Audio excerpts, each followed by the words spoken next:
Hello friends, क्या आपका old PC या लैपटॉप बहुत ज़्यादा स्लो हो गया है? विंडोज़ 10 या विंडोज़ 11 के साथ काम करना बहुत मुश्किल हो रहा है। तो आज मैं आपको दिखाऊंगा कि कैसे आप विंडोज़ 7 इंस्टॉल करके अपने ओल्ड पीसी को दोबारा से फास्ट और स्मूथ बना सकते हैं। तो चलिए वीडियो स्टार्ट करते हैं।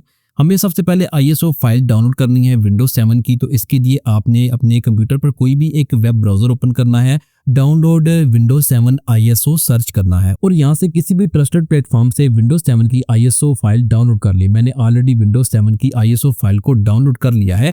जैसे कि मैं यहाँ पर आपको दिखाता हूँ कि मैंने ISO फाइल पहले से ही डाउनलोड कर ली है। यहाँ पर मैं आपको इसका साइज दिखा देता हूँ।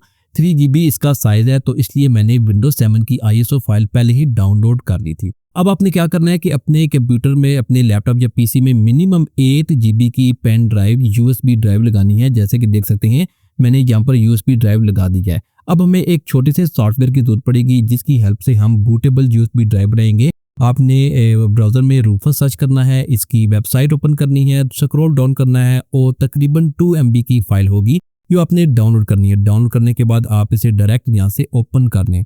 ओपन करने के बाद यहाँ पर देख सकते हैं कि इसने हमारी USB ड्राइव को डिटेक्ट कर लिया है। इसके बाद आपने ISO फाइल सेलेक्ट करनी है। सेलेक्ट बटन पर क्लिक करें। जहाँ भी आपने ISO फाइल विंडोज 7 की डाउनलोड करके रखी होगी, आपने वहां से ISO फाइल को सिलेक्ट कर लेना है। इसके बाद GPT और MBR का ऑप्शन है। आपने चेक कर लेना है कि आपकी ड्राइव जो C ड्राइव है वो GPT में है या MBR में है। जैसे कि आपने डिस्क मैनेजमेंट में जाना है, C ड्राइव पर आपने राइट क्लिक करके इसकी प्रॉपर्टीज में जाना है, वॉल्यूम में जाना है और यहाँ पर पार्टीशन स्टाइल जो है वो यहाँ पर देख सकते हैं मेरा GPT है। आपके पास MBR या GPT जो भी होगा आपने वही यहाँ से सिलेक्ट करनी है। इसके बाद लेबल है, चेंज करना चाहें तो कर सकते हैं, ना भी करें तो कोई इशू नहीं है।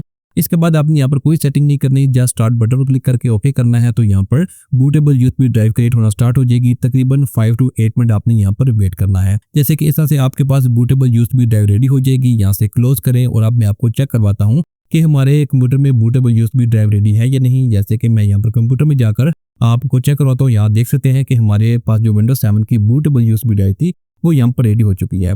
अब आपने अपने कंप्यूटर को रीस्टार्ट करना है। रीस्टार्ट करने के बाद F9 या F10 जो भी आपका ऑप्शन आए बूटेबल USB ड्राइव को डिटेक्ट करने का, आपने वो प्रेस करना है। इस तरह से आपके सामने विंडो स्टार्ट होगी। इस तरह से आपके सामने विंडो का लोगो अपीयर होगा, सेटिंग सामने आएगी। यहाँ पर आपने लैंग्वेज चूज करनी है, इंस्टॉल बटन पर क्लिक करना है, यहाँ पर चेक मार्क लगाकर आपने नेक्स्ट करना है, सेकंड ऑप्शन सेलेक्ट करना है और यहाँ से आपने ड्राइव सेलेक्ट करनी है। इसके बाद नेक्स्ट करना है तो यहाँ पर विंडोज 7 इंस्टॉलेशन स्टार्ट हो जाएगी। यहाँ पर तकरीबन आपने 10 मिनट तक वेट करना है और इसके बाद जब ये प्रोसेस कंप्लीट हो जाएगा तो एक मतलब आपका कंप्यूटर रीस्टार्ट होगा। रीस्टार्ट होने के बाद यहाँ पर तकरीबन 5 से 6 मिनट और वेट करना है। आपने यहाँ पर कंप्यूटर नेम टाइप करना है, इसका लॉगिन पासवर्ड क्रिएट करना है और उसके बाद आपने यहाँ से नेक्स्ट करना है। नेक्स्ट करने के बाद यहाँ पर प्रोटेक्ट की को स्किप करें और इस तरह से आपके सामने विंडोज 7 सक्सेसफुल इंस्टॉल होकर आ जाएगी।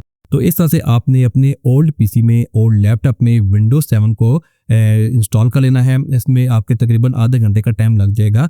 आपने पहले ISO फाइल को डाउनलोड करना है, इसकी बूटेबल USB ड्राइव रेडी करनी है। इसके बाद कंप्यूटर को रीस्टार्ट करके इसे आपने बहुत इजीली इंस्टॉल कर लेना है। अगर आपका पीसी स्लो है, विंडोज 10 या विंडोज 11 प्रॉपर्ली वर्क नहीं कर रही तो आप अपने ओल्ड कंप्यूटर में विंडोज 7 को बहुत इजीली इंस्टॉल कर सकते हैं। Thanks for watching this video.